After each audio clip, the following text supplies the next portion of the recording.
Welcome to P. Agarwal editorial. So the first article that we are going to discuss today is related to India has opted for level-headed action in the wake of US tariffs.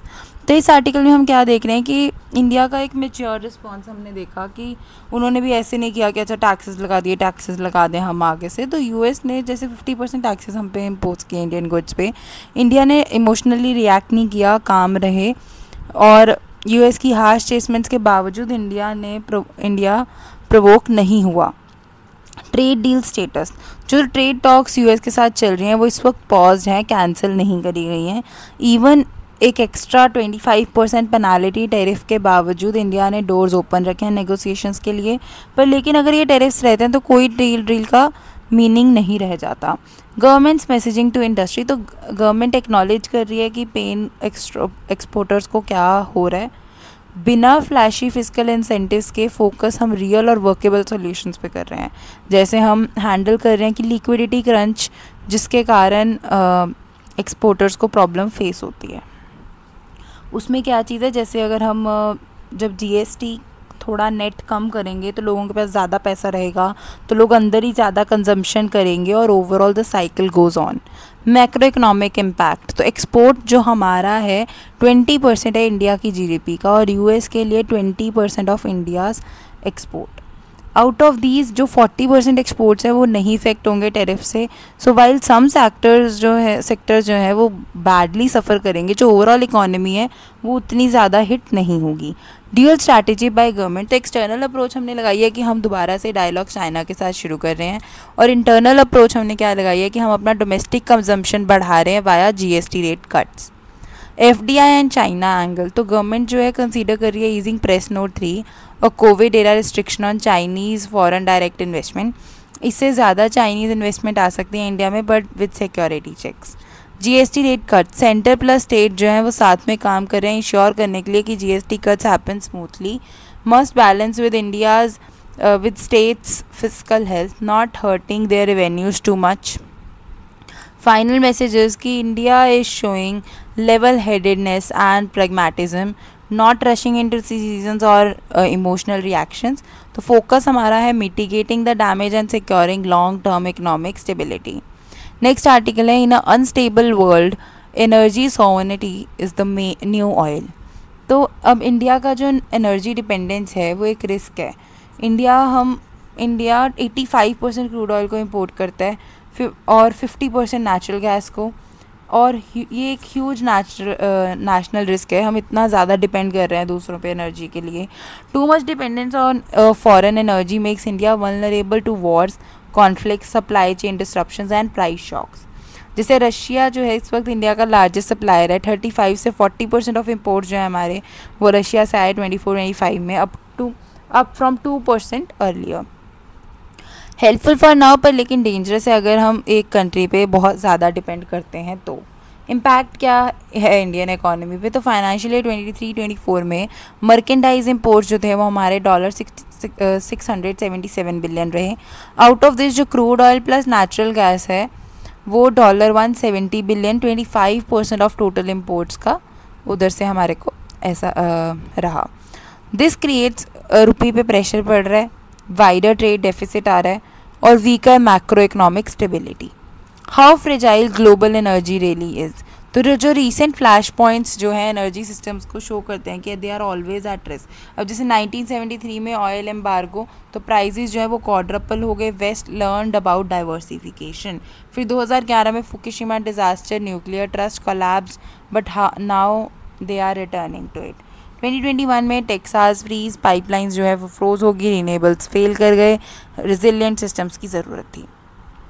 2022 में Russia Ukraine war, Europe की जो gas supply है वो weaponised bye Russia, और 2025 का Iberian peninsula blackout, over reliance on renewables cause grid collapse.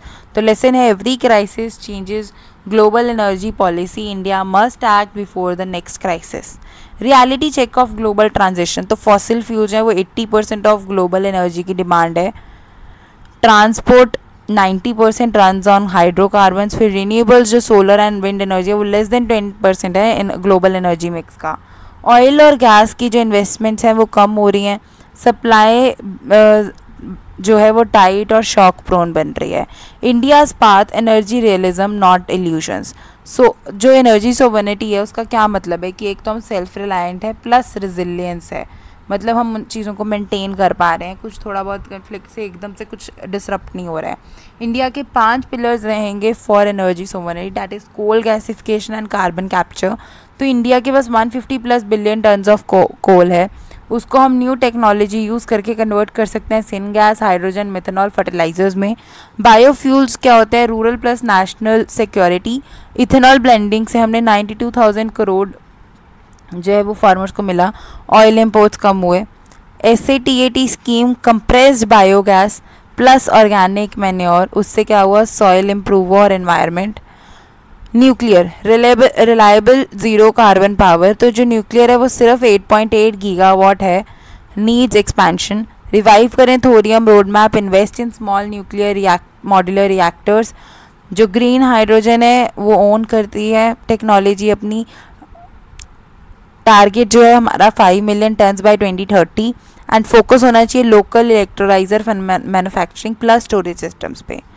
Pumped hydro storage backbone for renewables, तो store करें हम energy, balance grids, provide inertia, essential है हमारे लिए for renewable heavy systems. Big picture क्या है, एज ऑफ सोवर्निटी. इंडिया ने अपनी डिपेंडेंस कम करी है वेस्ट एशिया पे, 60% से हम लेस देन 45% पर आए हैं. इजराइल ईरान की सीज फायर एक रिमाइंडर है कि next crisis may not give warning. Then future जो है वो डिफाइन होगा not by oil discoveries but by which nations can secure uninterrupted affordable ingenious energy. Final message यही है कि जो टुमारो का मोस्ट प्रीशियस रिसोर्स है is not oil, it is energy sovereignty, uninterrupted affordable indigenous power. India must act now to secure its future with 5 pillars of sovereignty. Detoxifying India's entrance examination system. The scale of the problem, nearly 70 lakh students जो हैं वो appear करते हैं entrance exam जैसे कि JEE, NEET, CUET, CLAT हर साल. Seats limited होती हैं, एक्सट्रीम कंपटीशन है जिससे ह्यूज कोचिंग की फ़ीस बढ़ जाती है. JEE की कोचिंग ऑलमोस्ट 6 से 7 लाख 2 साल की हो जाती है starting from age 14. Coaching crisis and its impact, जो स्टूडेंट्स हैं वो अपनी होलिस्टिक डेवलपमेंट को सेक्रीफाइस करके peer bonding, sports, normal adolescence को सबको सेक्रीफाइस कर रहे हैं. इंटेंस प्रेशर है, स्ट्रेस, डिप्रेशन स्टूडेंट सुसाइड जिस कारण होते हैं. कोचिंग सेंटर जो है वो कमर्शलाइज हैं. Governments have try to regulate the coaching, पर जो रूट इशू है वो एग्ज़ाम खुद है. एक फ्लॉज इन current entrance exams, 15 lakh aspirants बैठते हैं 18,000 सीट्स के लिए इन IITs. Then distinction between 91% versus 97% in boards or 99.5 versus 99.9 percentile in JEE is meaningless.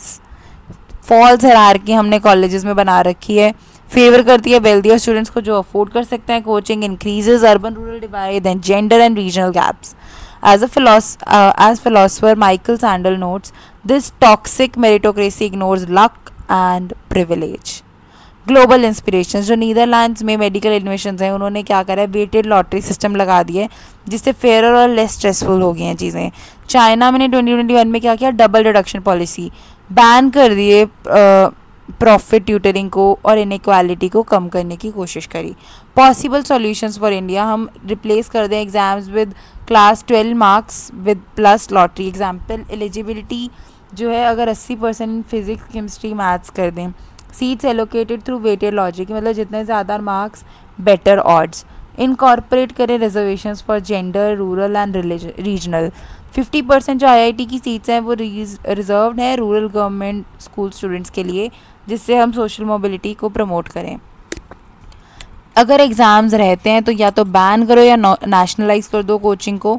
Free online lectures और स्टडी मटेरियल प्रोवाइड करा जाए. प्रमोट करें diversity and equity, student exchange programs across IITs, exposure to different regions, faculty exchange से uniform academic standards, reduce hierarchy among IITs. The path forward is key scrapping exam obsession is equal to students free to enjoy school, sports and holistic growth, जिससे financial burden भी कम होगा, equal opportunity मिलेगी rich और poor alike को, और build करेगा एक fairness, sanity and egalitarianism instead of toxic rat race. तो फाइनल मैसेज है कि इंडिया को चूज़ करना पड़ेगा कि क्या उसको भी ये rat race, toxic rat race को कंटिन्यू करना है, या एक सिस्टम जो फेयरनेस, इक्वल अपॉर्चुनिटी हर स्टूडेंट के लिए लाए, हर स्टूडेंट की वेलबींग के लिए हो. That's all for the articles today. Thank you.